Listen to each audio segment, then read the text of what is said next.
Hi friends, എല്ലാവർക്കും എൻ്റെ പുതിയൊരു വീഡിയോയിലേക്ക് സ്വാഗതം. ഇന്ന് ഞാൻ കാണിക്കുന്നത് വളരെ ഹെൽത്തി ആയിട്ടുള്ള ഒരു ഓട്സ് സൂപ്പിൻ്റെ റെസിപ്പിയാണ്. വണ്ണം കുറയ്ക്കാൻ ആഗ്രഹിക്കുന്നവർക്ക് ഡിന്നറിനൊക്കെ കഴിക്കാൻ പറ്റിയ ഒരു അടിപൊളി സൂപ്പ് കൂടിയാണിത്.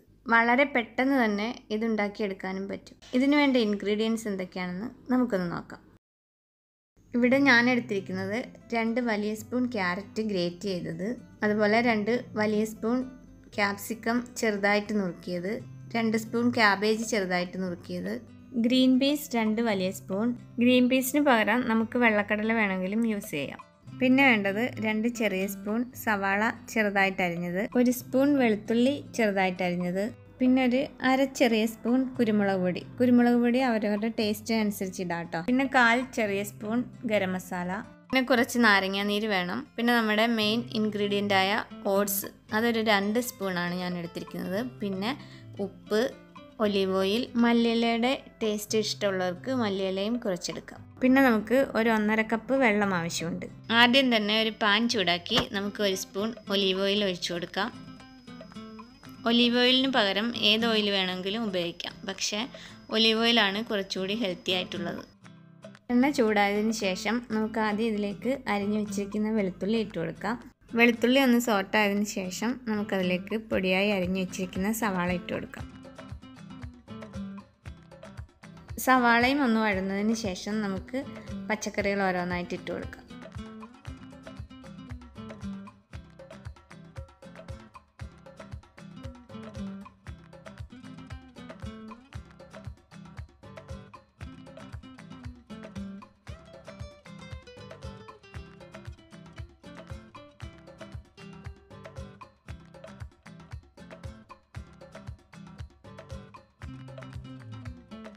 പച്ചക്കറികളെല്ലാം കൂടി നമുക്ക് 1 മിനിറ്റ് ഒന്ന് വഴറ്റിയെടുക്കാം. ഇതിലേക്ക് കുറച്ച് ഉപ്പും കൂടി ഇട്ട് കൊടുക്കാം. ഇതിലേക്ക് നമുക്ക് ഓട്സും കൂടി ഇട്ട് ഒന്ന് റോസ്റ്റ് ചെയ്തെടുക്കാം. ഓട്സ് ഒന്ന് റോസ്റ്റ് ആയതിനു ശേഷം അതിലേക്ക് കുരുമുളക് പൊടിയും ഗരം മസാലപ്പൊടിയും ഇട്ട് കൊടുക്കാം.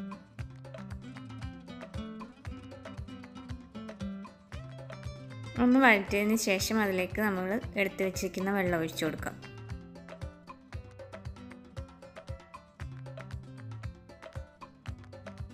എല്ലാം കൂടി ഒന്ന് യോജിപ്പിച്ചതിന് ശേഷം ഒരു 2 മിനിറ്റ് അടച്ചു വെച്ച് കൊടുക്കാം. അങ്ങനെ നമ്മുടെ സൂപ്പ് റെഡി ആയിരിക്കുകയാണ്. ഇതിലേക്ക് നമുക്ക് കുറച്ച് നാരങ്ങ നീരും കൂടി പിഴിഞ്ഞൊഴിച്ച് കൊടുക്കണം. കുറച്ച് മല്ലിയില കൂടി ഇട്ട് കൊടുക്കാം. മല്ലിയിലയുടെ ടേസ്റ്റ് ഇഷ്ടമില്ലാത്തവർക്ക് ഇട്ട് കൊടുക്കണ്ട കേട്ടോ. അങ്ങനെ വളരെ ടേസ്റ്റി ആയിട്ടുള്ളതും ഹെൽത്തി ആയിട്ടുള്ളതുമായിട്ടുള്ള ഒരു സൂപ്പ് റെഡി ആയിരിക്കുകയാണ്. നമുക്കിതൊരു സെർവിങ് ഡിഷിലേക്ക് മാറ്റാം.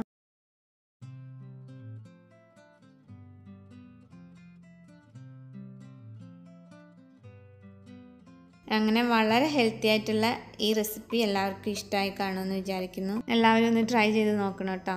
വളരെ ടേസ്റ്റിയാണ് ഇത്. അപ്പം ഇതുവരെ വാച്ച് ചെയ്ത എല്ലാവർക്കും താങ്ക് യു. ഇനി അടുത്ത നല്ലൊരു റെസിപ്പിയിലൂടെ വീണ്ടും കാണാം. അതുവരേക്കും ബൈ ബൈ.